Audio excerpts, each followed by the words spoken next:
Well, hey everybody, this is Chris DiFurio with Keys to the Shop. Welcome to another edition of Shift Break. Today's episode is brought to you by La Marzocco. They have been making espresso machines by hand in Florence since 1927. And in all that time, they have built what is probably one of the best reputations for espresso machines worldwide because they listen to their customers, they serve the needs of coffee retailers like you, innovate and provide some of the most beautiful and consistent machines in the world.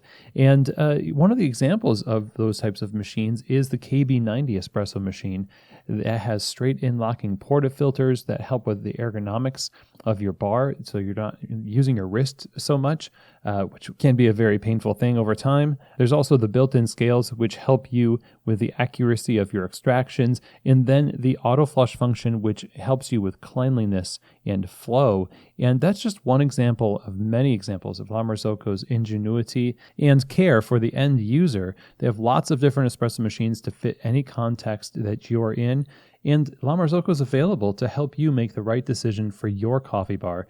All you need to do is reach out to one of their salespeople at info@lamarzocousa.com and definitely check out their website, lamarzocousa.com. Today's episode of Shift Break is also brought to you by Espressly. Espressly creates custom-branded mobile apps for your coffee shop business. They are so dedicated to the success of the small coffee shop and want to give you something that's so unique to your brand because that's why customers love you.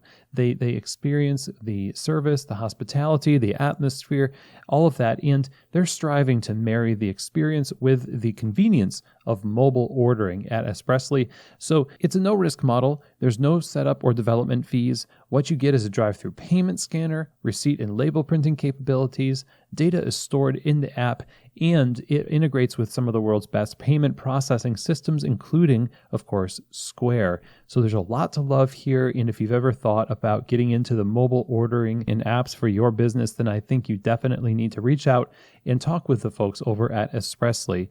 To do that and sign up today, go visit them over at espressly.co. That's espressly.co. All right, everybody. Well, today we have a very important topic. I think it's one of those things that if implemented as a leader, manager, owner, whatever, you are going to be better off for it. I really think it's for everybody. It could just help you in life. But it's a concept of managing yourself and your time, and especially your just how you feel throughout the day, called bookending the day. So this is one of the things that I like to talk to management groups about if I'm giving a presentation to managers or at trade shows. And bookending the day is essentially just starting each day with a chunk of time to mentally prepare for what the day holds. This doesn't mean just 5 minutes in your car before work as you're in the parking lot and then you kind of like close your eyes and breathe and then just jump into the day. Although, I mean, breathing is good and, centering yourself is good and all of that. But what I really mean here is that on work days, especially, that you carve out at least 15 minutes of focused time to think through different questions in just your day, to help you think through what you're going to do that day and what's important. And I think there's a good series of questions you can ask yourself for those 15 minutes that will get you primed and ready to go and not let you feel as out of control. On the show, we talk a lot about making your presence a purposeful thing. And a lot of us, and I'm including myself in this over the course of my years in coffee, have simply rolled into each day wondering what it will bring and not really bringing a lot to it ourselves. And so here's a few questions that you can ask yourself when it comes to bookending the day. When, of course, like the title suggests, there's another 15 minutes at the end of the day. So we're starting with time in the beginning and we're ending with time at the end. So that it's a bookend of the day. Now, in the first part, you can ask yourself questions like this. Ask yourself, what is it that is very important that I do this specific day? Now, you might not be able to get it completely done, but you need to do some work on it. It could be something that your boss has asked you to do. It might be that that there's something urgent that absolutely needs your attention right now, right that day. And you got to think through what that is. I'm not talking about the surprises. I'm talking about the known issues that you're going to run into or the known opportunities that you need to take advantage of. What needs to be accomplished or done this day? And it might be helpful to simply list it out. I'm a big fan of coming up with a prioritized list of to-dos. And I'm not talking about a traditional to-do list. I'm more talking about something that you can make progress on this day. Again, it can be something that can be worked on and completely finished in the day, or it can be something that you are just working on in order to complete on time some days from now. But you need to think about, what is it that I'm supposed to be accomplishing today? And that includes the question of, what do my bosses need from me today? That's how you prioritize this list, so that you can make sure that you're kind of doing the thing that you were hired to do, and then, making that your priority as much as you can. Another question to ask yourself is, who is working and how can I affirm and coach them with intentionality?